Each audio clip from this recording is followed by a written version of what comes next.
माताजी द्वाड़ी सदा ही है।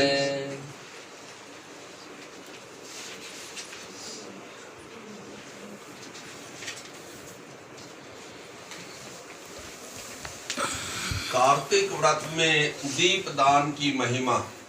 स्त्रियों और पुरुषों ने जन्म से लेकर जो भी पाप कर्म किया है वह कार्तिक में दीप दान से नष्ट हो जाता है। इस विषय में ये प्राचीन कथा बड़े ही महत्व की है। प्राचीन काल में द्रविड़ देश में एक बुद्ध नामक ब्राह्मण रहता था। उसकी स्त्री बड़ी दुष्टा और दुराचारी थी। उसके संग दोष से पति की आयु क्षीण होकर वह मृत्यु को प्राप्त हो गया। पति के मर जाने पर भी वह उसी घृणित कर्म में लगी रही।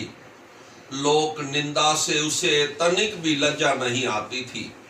उसके ना तो कोई पुत्र था और ना ही भाई था।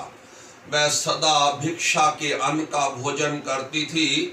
वह अपने हाथ से बनाए हुए शुद्ध भोजन को भी ना खाकर मांग कर लाए हुए बासी भोजन को ही ग्रहण करती थी।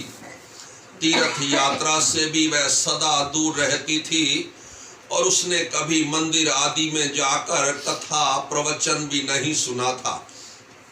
एक दिन भ्रमण करता हुआ कोई तीर्थ यात्री विद्वान ब्राह्मण उसके यहाँ आया। उसका नाम कुतस था। उस ब्राह्मणी को निंदित कार्यों में लगी देखकर उस ब्राह्मण ने पूछा, ओ मूढ़ नारी, तू मेरी बात को ध्यान से सुन। ये देह पानी के बुलबुले के समान है। एक दिन इसका नाश होना निश्चित है। इस अनित्य शरीर को यदि तू नित्य मानती है तो अपने मन में बैठे हुए इस मोह को विचार पूर्वक त्याग दे। सबसे श्रेष्ठ देवता भगवान विष्णु का चिंतन कर और उन्हीं की लीला कथा को आदर पूर्वक सुन।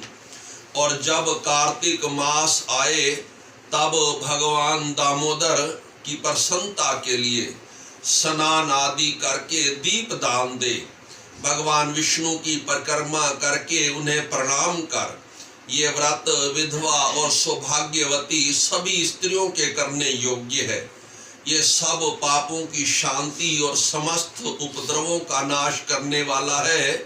तो मेरी बात मानकर निश्चय ही कार्तिक मास में दीप दान करने से भगवान विष्णु की कृपा पालेगी। ऐसा कहकर वह ब्राह्मण तो चला गया और वह दुराचारी ब्राह्मणी भी पश्चाताप करती हुई इस निश्चय पर पहुंची कि मैं भी कार्तिक मास में अवश्य व्रत करूंगी।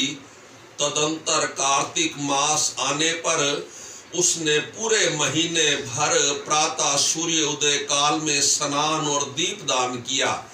कुछ काल के बाद आयु समाप्त होने पर उसकी मृत्यु हुई। वह स्वर्ग लोक में गई और समय अनुसार उसकी मुक्ति भी हो गई।